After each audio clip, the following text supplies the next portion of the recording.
You are sitting across the table, candlelight, good wine, the conversation is flowing, you're thinking, finally, this might be the one. They're charming, they're listening.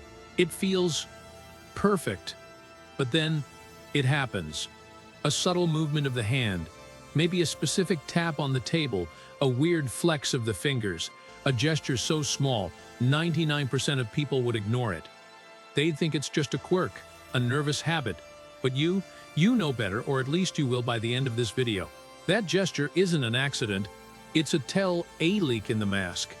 It's the subconscious screaming what the conscious mind is trying to hide. We are talking about micro-expressions manifested in the hands. The ancient wiring of the predator revealing itself before the trap snaps shut. Because here's the cold, hard truth. Your date isn't just nervous. They might be scanning you for weaknesses, assessing how easily you could be manipulated, or worse. Welcome back to Cryptic Vector. Today, we are decoding the nonverbal red flags that scream danger before a single bad word is spoken. We aren't talking about crossed arms or looking away. We are diving into the dark psychology of panned, gestures that signal dominance, deception, and hidden aggression. If you see what I'm about to show you, you don't stick around for dessert. You pay the bill or don't, and you run. Before we expose the specific gesture that should send shivers down your spine, do me a favor. Hit that like button right now if you value your intuition. If you believe that knowing the signs can save your life, tap that thumb. It tells the algorithm we need to spread this warning to more people. Let's get this intel out there. Okay, picture this. You are telling a story. Maybe something vulnerable, something about your childhood or a fear you have. You look at their hands. Are they open, relaxed, or are they doing something? There is a specific gesture called the steeple, but not the one you're thinking of. It's the inverted steeple combined with a thumb rub.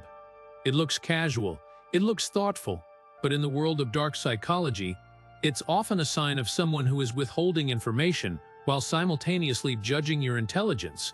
They are evaluating if you are buying their lie. But that's just the tip of the iceberg. There is something much more sinister. A gesture that police interrogators and FBI profilers look for when they are dealing with psychopaths. It's the hand purse or the claw. Imagine their hand resting on the table, fingers curled inward, tension visible in the knuckles, like they are holding an invisible ball. Or crushing something. It's a suppression signal. Their brain is firing signals of aggression, of wanting to strike or control, but they are physically restraining themselves to play nice for the date. It is a literal physical manifestation of a violent impulse being held back by a thin thread of social nicety.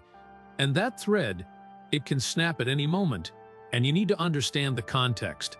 If they do this while you are talking about your boundaries, if they make this claw shape when you mention you have a busy life and can't see them every day, that is not a quirk. That is ownership.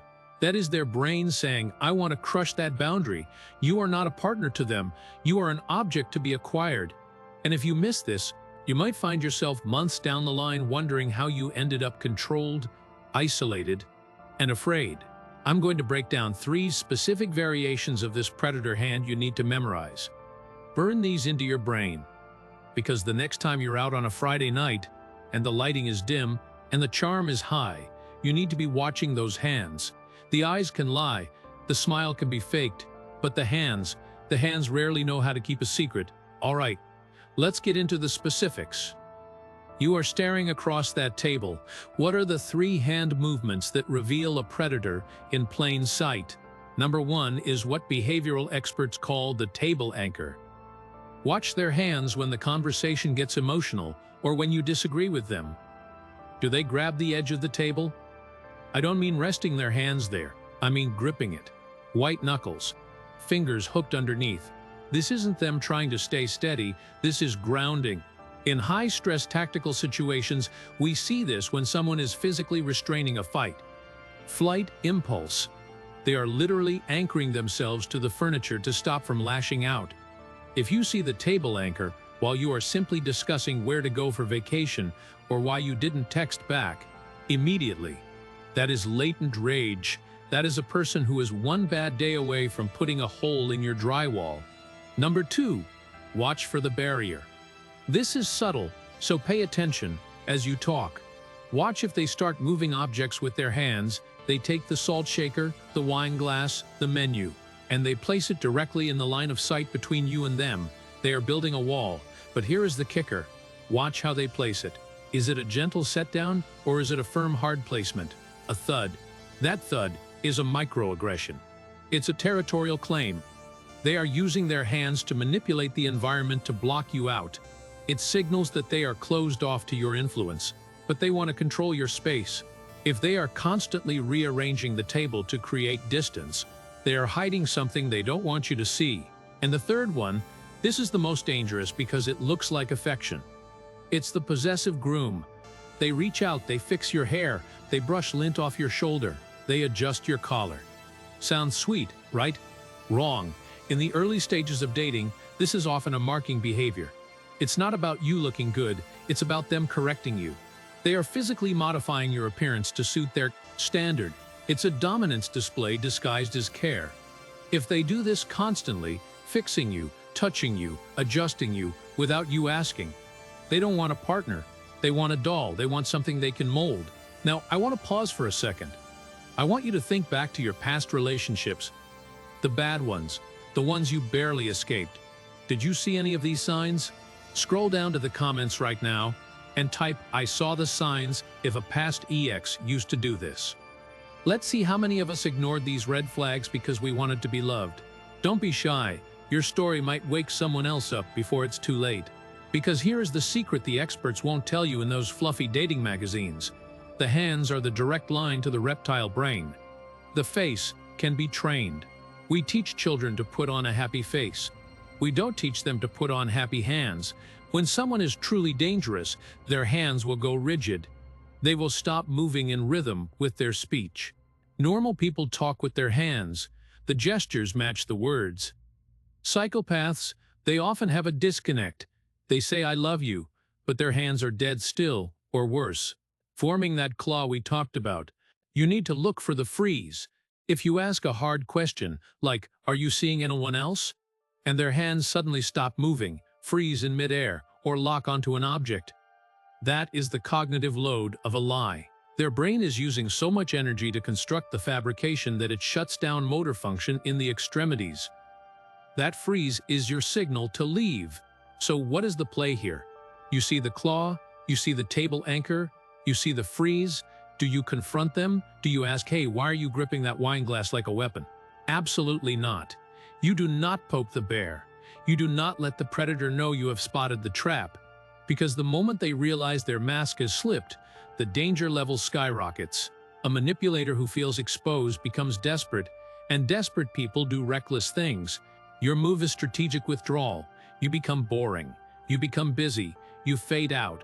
You trust the data your eyes just gave you. See, most people ignore these signs because they are desperate for connection.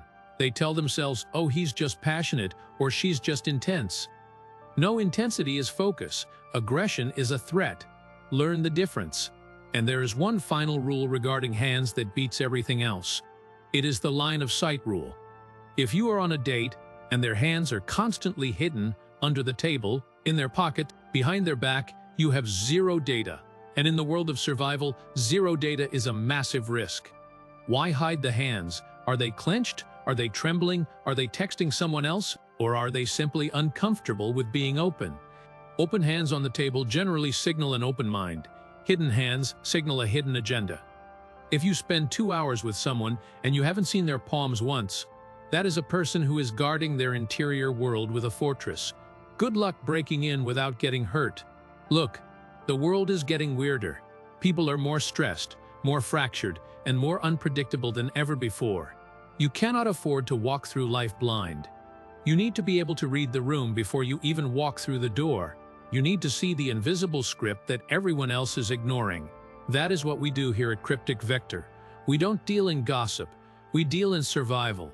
We deal in the hidden layer of reality that keeps you safe and keeps you wealthy.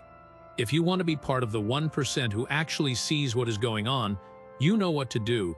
Hit that subscribe button and turn on notifications. Do not let the algorithm hide this from you. Most people walk into the trap smiling. You are going to see the trap, step over it, and keep moving. Next time you are out, watch the hands. Watch the tension. Trust your gut. If it feels off, it is off. Stay sharp, stay observant, and as always, watch your back.